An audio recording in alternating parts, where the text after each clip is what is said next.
और धीरे धीरे करके हम आपको एक एक पोस्ट के बारे में बताते चलेंगे, छोटे छोटे पॉइंट करके। देखो, सबसे पहले अगर मिनिस्ट्री ऑफ एक्सटर्नल अफेयर की हम शुरुआत करते हैं, तो ये एक ऐसा पोस्ट होता है मेरे भाई जिसमें आपको विदेश जाने के मौके होते हैं।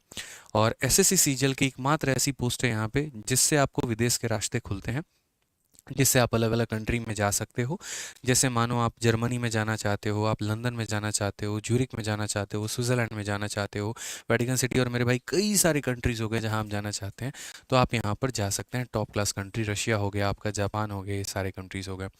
ठीक है। ये मेरे भाई आप कब जाते हैं, कैसे जाते हैं, क्या सैलरी होती है, वो सारी बातें। मिनिस्ट्री ऑफ एक्सटर्नल अफेयर की बात करें तो अगर आप भारत में हैं, अगर आप इंडिया में हैं, तो ये आपकी 4600 ग्रेड पे की नौकरी बन जाती है। और आपका सिलेक्शन किसके माध्यम से होता है, तो सीजीएल के माध्यम से, कंबाइंड ग्रेजुएट लेवल के माध्यम से। लेकिन वहीं जब आप फॉरेन में जाते हैं तो फॉरेन में आपकी जो सैलरी है मेरे भाई, वो आपका कुल मिलाकर 4 से 6 लाख रुपए के बीच में आता है। मैंने 4 से 5 लाख क्यों नहीं लिखा है, क्योंकि कहीं कहीं कंट्री में 4 लाख मिलता है और किसी किसी कंट्री में मेरे भाई 4 से 6 लाख रुपए मिलता है। बोलोगे सर कैसे? रीज़न है, मिनिस्ट्री ऑफ एक्सटर्नल अफेयर की जो पोस्ट में होता है मेरे भाई, इसमें कोई भी टैक्स आपका नहीं लगता है, किसी भी आर्टिकल पर किसी प्रकार का कोई भी टैक्स नहीं लगता है। समझे? जिनेवा समझौता के तैयार भी एक जिनेवा का जो है मेरे भाई सम्मेलन हुआ था, उस सम्मेलन में भी ये बात कही गई थी कि अगर कोई भी राजदूत किसी भी देश में रहता है तो उसको वहाँ टैक्स देने की आवश्यकता नहीं है। ऐसा नहीं है कि आपके ऊपर टैक्स नहीं लगता। अगर मान लीजिए कि भारत में भी अमेरिकन जो है वो यहाँ पर एम्बेसी में जो लोग रहते हैं, या एक तरीके से पाकिस्तान एम्बेसी के जो लोग रहते हैं पाकिस्तान वाले एम्बेसी में, तो वो भी यहाँ पर कोई टैक्स नहीं देते हैं, ना कोई इनकम टैक्स लगता है, ना कोई और टैक्स लगता है उनके ऊपर में। ठीक है, तो कोई उन्हें टैक्स पे करने की ज़रूरत नहीं होती है। तो एक तरीके से आप जो भी कमाते हैं वो पूरा का पूरा आपका वाइट इनकम होता है। ठीक, तो अगर मैं भारत में हूँ तो भारत में मेरी मिनिस्ट्री ऑफ एक्सटर्नल अफेयर में 72,000 की सैलरी होगी, तो वहीं पर जब मैं विदेश में काम करूंगा तो वहाँ मेरी सैलरी 4 से 6 लाख रुपए के बीच में होगी। साथ में यहाँ पर अगर हम बात करें तो वो जो सैलरी फॉरेन में मिलती है, यहाँ पर एक तरीके से जब आप फॉरेन में जाते हैं तो फॉरेन में जब आपको ये सैलरी मिलती है तो वो फॉरेन करेंसी में होती है। अगर आप मान लीजिए कि जापान में है तो आपको जो मिलेगा वो येन में पेमेंट मिलेगी, इस तरीके से करके यहाँ पे पूरा का पूरा मेरे भाई रहता है। इसी वजह से वो थोड़ा सा जो पेमेंट है वो बढ़ जाता है।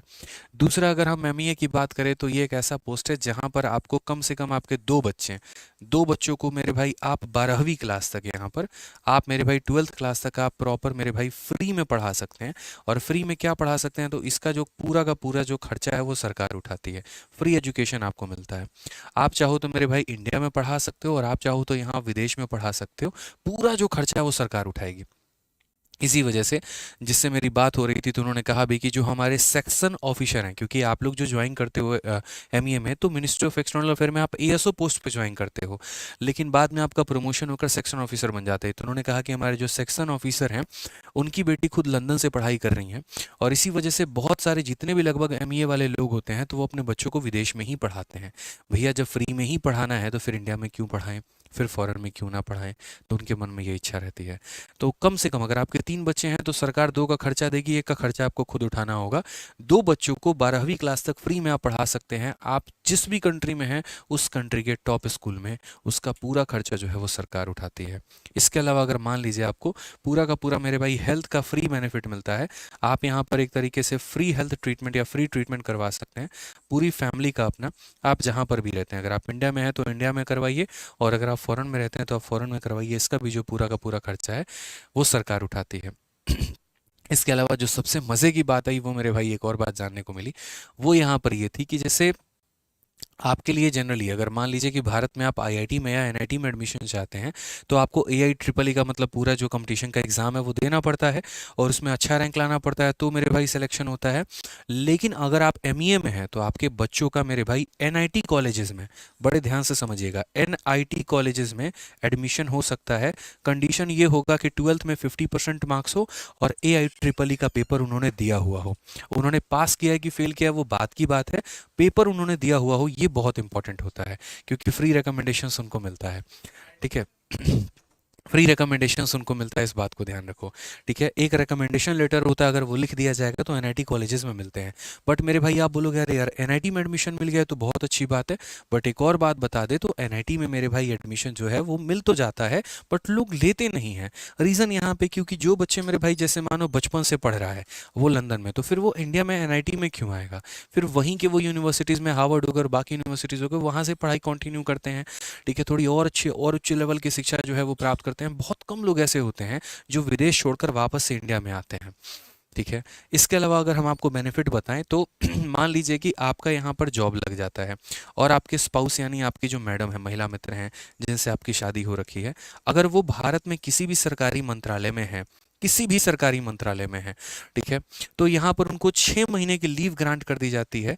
इसी वजह से, क्योंकि आप मेरे भाई विदेश में, जैसे मानो मैं हूँ और आज मेरी पोस्टिंग जर्मनी में आ गई और मेरी वाइफ टीचर है, तो मेरी वाइफ को 6 महीने की लीव मिल जाएगी सेटलमेंट के लिए कि आप जाइए अपने हस्बैंड के साथ और उनका एक तरीके से सेटलमेंट करवाइए वहाँ पे।